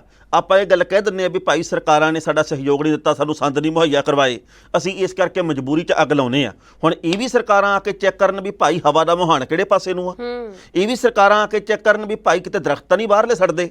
ਤੁਸੀਂ ਜਾਓ ਪੰਜਾਬ ਦੇ ਕਿਸੇ ਵੀ ਹਿੱਸੇ ਦੇ ਉੱਤੇ ਤੇ ਦਰਖਤਾਂ ਨੂੰ, ਜਿਹੜੇ ਫੁੱਟਪਾਥ ਤੇ ਦਰਖਤ ਲੱਗੇ ਆ, ਉਹਨਾਂ ਨੂੰ ਸਰਕਾਰ ਨੇ ਬਚਾਉਣਾ ਕਿ ਅਸੀਂ ਬਚਾਉਣਾ? ਅਸੀਂ ਆਪ ਤਾਂ ਅੱਗ ਲਾ ਕੇ ਇੱਕ ਸਾਈਡ ਦੇ ਉੱਤੇ ਬੈਠ ਗਏ ਆ। 3 ਲਾਸ਼ਾਂ ਇੱਕੋ ਥਾਂ ਦੇ ਉੱਤੇ ਪਈਆਂ ਐ, 1 2 3। ਤੇ ਕਸੂਰਵਾਰ ਕੌਣ ਆ? ਜੀ ਬਿਲਕੁਲ। ਫਿਰ ਅਸੀਂ ਕਹਿੰਦੇ ਨੇ ਜੀ ਸਾਡੀਆਂ ਮਜਬੂਰੀਆਂ ਤਾਂ ਅਸੀਂ ਮੰਨਦੇ ਆ। ਸਰਕਾਰਾਂ ਨੇ ਨਹੀਂ ਕੁਝ ਕੀਤਾ ਗਿਆ, ਇਹ ਗੱਲ ਸੱਚੀ ਆ। ਸਰਕਾਰਾਂ ਨਲਾਇਕ ਇਹਨਾਂ ਮਾਮਲਿਆਂ ਦੇ ਉੱਤੇ ਵੀ ਗੱਲ ਸੱਚੀ ਆ। ਪਰ ਅਸੀਂ ਬੰਦਿਆਂ ਦੇ ਕਾਤਲ ਤਾਂ ਹੈਗੇ ਆ ਨਾ। ਆਹ ਤਾਂ ਕਤਲ ਅਸੀਂ ਕੀਤੇ ਆ ਨਾ। ਕਿੰਨੇ ਰੁੱਖ ਅਸੀਂ ਸਾੜਦੇ ਆ। ਪਹਿਲੀ ਗੱਲ ਤਾਂ ਇਹ ਆ ਵੀ ਜਿਹੜੇ ਵੀ ਹਾਈਵੇ ਦੇ ਉੱਤੇ ਖੇਤ ਆ, ਉਹਨਾਂ ਨੂੰ ਤਾਂ ਸਖਤੀ ਦੇ ਨਾਲ ਲਾਗੂ ਹੋਣੀ ਚਾਹੀਦੀ ਗੱਲ ਵੀ ਉਹ ਤਾਂ ਅੱਗ ਲਾ ਹੀ ਨਹੀਂ ਸਕਦੇ, ਕਿਉਂਕਿ ਆਪਾਂ ਨੂੰ ਪਤਾ ਹੀ ਨਹੀਂ ਜਦੋਂ ਹਵਾ ਦਾ ਮੁਹਾਨ ਕਿਹੜੇ ਪਾਸੇ ਨੂੰ ਜਾਣਾ। ਤੇ ਇਹਦੇ ਕਰਕੇ 3 ਲਾਸ਼ਾਂ ਇੱਕ ਘਰ ਦੇ ਵਿੱਚ ਪਈਆਂ, 70 ਵਿਛ ਗਏ, 2 ਘਰ ਉਜੜ ਗਏ ਆ, ਕੁੜੀ ਵਾਲਾ ਵੀ ਮੁੰਡੇ ਵਾਲਾ ਵੀ। ਉਸ ਤੋਂ ਅਗਲੀ ਗੱਲ ਇਹ ਵੀ ਮਹਿਣਾ ਥਾਣਾ ਜਿਹੜਾ, ਉੱਥੇ ਵੀ ਥਾਣੇ ਦੇ ਕੋਲੇ ਇੱਕ ਕਿਸਾਨ ਨੇ ਅੱਗ ਲਾਈ ਨਾੜ ਨੂੰ। ਉਹ ਹਵਾ ਦਾ ਰੁਖ ਬਦਲਿਆ ਤੇ ਜਿਹੜੀਆਂ ਉੱਥੇ ਗੱਡੀਆਂ ਖੜੀਆਂ ਸੀ 16 17, ਜਿਹਦੇ ਵਿੱਚ ਮਹਿੰਗੀਆਂ ਗੱਡੀਆਂ ਜਿਹੜੀਆਂ ਉੱਥੇ ਜ਼ਬਤ ਕਰਕੇ ਪੁਲਿਸ ਦੇ ਇੱਕ ਥਾਂ ਤੇ ਖੜਾਈਆਂ ਹੁੰਦੀਆਂ, ਉਹ ਸਾਰੀਆਂ ਸੜ ਕੇ ਸੁਆਹ ਹੋ ਗਈਆਂ। ਹੁਣ ਦੱਸੋ ਵੀ ਇਹਦੇ ਵਿੱਚ ਕਸੂਰਵਾਰ ਕਿਹਨੂੰ ਮੰਨੀਏ? ਜੀ ਬਿਲਕੁਲ। ਪਹਿਲੀ ਖਬਰ ਖੋਸਾ ਪਾਂਡੋ ਤੋਂ ਆਈ ਹੈ ਸਾਹਮਣੇ, ਦੂਸਰੀ ਤੁਸੀਂ ਦੱਸ ਦਿੱਤੀ ਹੈ। ਟਾਣਾ ਸਾਹਿਬ ਮਨ ਇੰਨਾ ਦੁਖੀ ਹੋਇਆ। ਮੈਂ ਇੱਕ ਵੀਡੀਓ ਵੇਖੀ ਕੱਲ, ਉਹ ਵੀਡੀਓ ਵੇਖ ਕੇ ਵੀ ਮਨ ਇੰਨਾ ਜ਼ਿਆਦਾ ਦੁਖੀ ਸੀ ਕਿ ਉਹਦੇ ਵਿੱਚ ਇਦਾਂ ਹੀ ਅੱਗ ਲੱਗੀ ਹੋਈ ਹੈ ਨਾੜ ਨੂੰ, ਤੇ ਰੁੱਖ ਦੇ ਜਿਹੜੇ ਨਾ ਸੜਕ ਦੇ ਕੰਢੇ ਦੇ ਉੱਪਰ ਰੁੱਖ ਲੱਗੇ ਹੋਏ ਨੇ ਕਿੰਨੇ ਸਾਰੇ, ਉਹਨਾਂ ਰੁੱਖਾਂ ਨੂੰ ਅੱਗ ਪਈ ਹੋਈ ਆ। ਤੁਸੀਂ ਇਹ ਵੇਖੋ ਵੀ ਕਿੰਨਾ ਨੁਕਸਾਨ, ਕਿ ਉਹ ਐਡੇ ਆਦਮ ਕੱਦ ਰੁੱਖ ਨੇ ਵੀ ਜਿਨ੍ਹਾਂ ਨੇ ਕਿੰਨੀ ਜ਼ਿਆਦਾ ਹਵਾ ਜਿਹੜੀ ਆ ਪਲੀਤ ਹੋਣੋਂ ਬਚਾਉਣੀ ਸੀ, ਜਿਨ੍ਹਾਂ ਨੂੰ ਕਿੰਨੇ ਸਾਲ ਲੱਗ ਕੇ ਤੇ ਜਿਨ੍ਹਾਂ ਨੇ ਐਡਾ ਸਾਰਾ ਕੱਦ ਕੱਢਿਆ ਹੋਏਗਾ ਰੁੱਖਾਂ ਨੇ, ਉਹ ਰੁੱਖ ਸੜ ਕੇ ਸੁਆਹ ਹੋ ਰਹੇ ਸੀ। ਅਸੀਂ ਸੋਚਦੇ ਹੀ ਨਹੀਂ ਆ ਵੀ ਅਸੀਂ ਕਰੀ ਕੀ ਜਾਣੇ। ਨਾ ਸਰਕਾਰਾਂ ਸੋਚਦੀਆਂ ਨੇ ਤੇ ਨਾ ਹੀ ਅਸੀਂ ਆਪਦੀ ਜ਼ਿੰਮੇਵਾਰੀ ਪਛਾਣਦੇ ਆ। ਸਾਨੂੰ ਇੱਕ ਦੂਸਰੇ ਦੇ ਪਾਲੇ ਦੇ ਵਿੱਚ ਗੇਂਦ ਸੁੱਟਣੀ ਬੰਦ ਕਰਨੀ ਚਾਹੀਦੀ ਹੈ। ਆਪ ਦਾ ਤਾਂ ਕੰਮ ਮਸਲਾ ਹੱਲ ਕਰ ਲਿਆ ਵੀ ਸਾਡੀਆਂ ਮਜਬੂਰੀਆਂ, ਬਿਲਕੁਲ ਠੀਕ ਆ, ਸਾਡੀਆਂ ਮਜਬੂਰੀਆਂ ਮੈਂ 1 ਮਿੰਟ ਲਈ ਵੀ ਮੰਨ ਗਿਆ। ਪਰ ਅਸੀਂ ਆਪ ਦਾ ਮਸਲਾ ਹੱਲ ਕਰਨ ਦੇ ਨਾਂ ਦੇ ਉੱਤੇ ਦੂਜੇ ਦਾ ਨੁਕਸਾਨ ਕਿਉਂ ਕਰਦੇ ਆ? ਮੈਂ ਆਪਦੇ ਖੇਤ 'ਚ ਅੱਗ ਲਾਈ, ਦੂਜੇ ਦੀ ਫਸਲ ਵੀ ਸੜ ਕੇ ਸਵਾਹ ਹੋ ਜਾਂਦੀ ਹੈ। ਮੈਂ ਖੇਤ ਦੇ ਵਿੱਚ ਅੱਗ ਲਾਈ, ਤੁਸੀਂ ਵੀ ਲਾਈ, ਹਵਾ ਦੇ ਮੁਹਾਨ ਨਾਲ ਉਹ ਅੱਗੇ ਗਈ, ਜਾ ਕੇ ਝੁੱਗੀਆਂ ਝੌਂਪੜੀਆਂ ਨੂੰ ਪੈ ਗਈ, ਉਹਨਾਂ ਦਾ ਕਸੂਰ ਕੀ ਹੈ? ਅਸੀਂ ਆਪਦਾ ਮਸਲਾ ਹੱਲ ਕਰਦੇ ਕਰਦੇ ਦੂਜੇ ਦਾ ਨੁਕਸਾਨ ਕਿਉਂ ਕਰਦੇ? ਸਵਾਲ ਤਾਂ ਇਹ ਹੈ। ਬਿਲਕੁਲ ਸਹੀ ਗੱਲ ਹੈ। ਹੁਣ ਜਾਓ ਨਾ ਫਿਰ ਇਕੱਠੇ ਹੋਈਏ ਆਪਾਂ, ਇਕੱਠੇ ਹੋ ਕੇ ਚੋਣਾਂ ਤੋਂ ਪਹਿਲਾਂ ਕਹਿੰਦੇ ਸਰਕਾਰ ਨੂੰ ਵੀ ਭਾਈ ਜੇਕਰ ਤੁਸੀਂ ਸਾਡੇ ਲਈ ਆਹ ਕੁਝ ਨਾ ਕੀਤਾ ਅਸੀਂ ਤੁਹਾਨੂੰ ਵੋਟਾਂ ਨਹੀਂ ਪਾਉਣੀਆਂ। ਜੀ ਬਿਲਕੁਲ ਸਹੀ ਹੈ। ਇਹ ਕੋਈ ਨਾ ਕੋਈ ਹੱਲ ਇਸ ਚੀਜ਼ ਦਾ ਜ਼ਰੂਰ ਕੱਢਣਾ ਚਾਹੀਦਾ ਸਰਕਾਰਾਂ ਨੂੰ ਵੀ, ਤੇ ਸਾਨੂੰ ਸਾਰਿਆਂ ਨੂੰ ਵੀ ਆਪਣੀ ਜ਼ਿੰਮੇਵਾਰੀ ਜ਼ਰੂਰ ਪਛਾਣਨੀ ਚਾਹੀਦੀ ਹੈ ਵੀ ਅਸੀਂ ਥੋੜਾ ਜਿਹਾ ਜ਼ਿੰਮੇਵਾਰ ਬਣੀਏ। ਹੁਣ ਜਿਨ੍ਹਾਂ ਘਰਾਂ 'ਚ 70 ਵਿਛ ਗਏ ਉਹਨਾਂ ਦੇ ਜੀ ਨਹੀਂ ਮੁੜਨੇ। ਪੰਜਾਬ ਦੀ ਕਿਸਾਨੀ ਬਚੀ ਰਹੇ, ਦੇਸ਼ ਦੀ ਕਿਸਾਨੀ ਬਚੀ ਰਹੇ, ਅਸੀਂ ਇਹਦੀ ਕਾਮਨਾ ਕਰਦੇ ਹਾਂ। ਸਰਕਾਰਾਂ ਨੇ ਬਹੁਤ ਕੁਝ ਗਲਤ ਕੀਤਾ, ਪਰ ਮਨੁੱਖ ਹੋਣ ਦੇ ਨਾਤੇ ਸਾਨੂੰ ਕੁਝ ਨਾ ਕੁਝ ਆਪ ਵੀ ਸਹੀ ਕਰਨਾ ਪਊਗਾ। ਬਿਲਕੁਲ ਸਹੀ। ਅਸੀਂ ਕੱਲੀ ਸਰਕਾਰਾਂ ਦੀ ਗੱਲ ਕਰੀਏ ਤੇ ਸਰਕਾਰਾਂ ਕੱਲੀ ਸਾਡੀ ਗੱਲ ਕਰੀ ਜਾਣ, ਇਦਾਂ ਮਸਲੇ ਦਾ ਹੱਲ ਨਹੀਂ ਜੇ ਹੋਣਾ। ਇਹ ਗੱਲ ਜਾਣਦੇ ਆ ਕਿ ਜਿਹੜਾ DAP ਦਾ ਬੋਰਾ ਉਹ 150 ਰੁਪਈਆ ਮਹਿੰਗਾ ਕਰਕੇ ਇਹਨਾਂ ਨੇ ਜਲੂਸ ਕੱਢਿਆ ਕਿਸਾਨ ਦਾ। ਇਹ ਵੀ ਜਾਣਦੇ ਆ ਵੀ 600 ਰੁਪਈਆ ਪੋਟਾਸ਼ ਦਾ ਬੋਰਾ ਮਹਿੰਗਾ ਕਰਕੇ ਇਹਨਾਂ ਨੇ ਬੋਝ ਬਹੁਤ ਪਾਇਆ, 1100 ਦਾ ਸੀ ਉਹ 1700 ਦਾ ਹੋ ਗਿਆ। ਇਹ ਵੀ ਗੱਲ ਸੱਚੀ ਆ। ਡੀਜ਼ਲ ਪੈਟਰੋਲ ਦੇ ਭਾਅ ਵਧ ਗਏ, ਖਾਦਾਂ ਦੇ ਭਾਅ ਵਧ ਗਏ, ਸਪਰੇਹਾਂ ਦੇ ਭਾਅ ਵਧ ਗਏ, ਬੀਜ ਦੇ ਭਾਅ ਵਧ ਗਏ, ਤੇ ਇਹ ਫਸਲ ਦਾ ਮੁੱਲ ਕਿੰਨਾ ਵਧਾਉਂਦੇ? 2 ਤੋਂ ਲੈ ਕੇ 3% ਜੀ, ਤੇ ਖਰਚੇ ਵਧ ਜਾਂਦੇ 20 ਤੋਂ ਲੈ ਕੇ 25%। ਪਰ ਇਸ ਦੇ ਬਾਵਜੂਦ ਇਹ ਸਮਝਣਾ ਪਊਗਾ ਵੀ ਜਿਹੜੀਆਂ 3 ਲਾਸ਼ਾਂ ਪਈਆਂ ਇਹਨਾਂ ਦਾ ਕਸੂਰ ਕੋਈ ਨਹੀਂ ਸੀ ਜੀ। ਜਿਹੜੇ ਲੱਖਾਂ ਰੁੱਖ ਅਸੀਂ ਸਾੜਦੇ ਫੁੱਟਪਾਥਾਂ ਦੇ ਉੱਤੇ, ਉਹਨਾਂ ਦਾ ਕਸੂਰ ਕੋਈ ਨਹੀਂ। ਸੋਚੋ ਵਿਚਾਰੋ। ਜ਼ਿੰਮੇਵਾਰ ਨਾਗਰਿਕ ਬਣੀਏ, ਅਸੀਂ ਆਪਣੀ ਸੋਚ ਬਦਲੀਏ, ਜਹਾਨ ਜ਼ਰੂਰ ਬਦਲੂਗਾ, ਤੇ ਆਪੋ ਆਪਣੀ ਜ਼ਿੰਮੇਵਾਰੀ ਨਾਲ ਹੀ ਤਨਦੇਹੀ ਦੇ ਨਾਲ ਅਸੀਂ ਨਿਭਾਉਂਦੇ ਰਹੀਏ, ਇਹਦੀ ਅਸੀਂ ਕਾਮਨਾ ਕਰਦੇ ਹਾਂ। ਤੇ ਬਾਕੀ ਹੁਣ ਚੱਲੀਏ ਟਾਣਾ ਸਾਹਿਬ, ਜਾਣਦਾ ਹੋ ਗਿਆ ਵੇਲਾ ਜੀ। ਆਪਣੀ ਪ੍ਰਤੀਕਿਰਿਆ ਜ਼ਰੂਰ ਸਾਡੇ ਤੇ ਪਹੁੰਚਾਇਓ। ਦੋਵਾਂ ਦੀ ਇਜਾਜ਼ਤ, ਫਿਰ ਮਿਲਾਂਗੇ। ਸਤਿ ਸ਼੍ਰੀ ਅਕਾਲ। ਤੁਸੀਂ ਵੇਖਦੇ ਰਹੋ ਪ੍ਰਾਈਮ ਏਸ਼ੀਆ ਟੀਵੀ, ਤੁਹਾਡਾ ਆਪਣਾ ਤੁਹਾਡੇ ਲਈ। ਹਾਜ਼ਰ ਹੈ ਜੱਜ ਦਾ ਵਿਚਾਰ।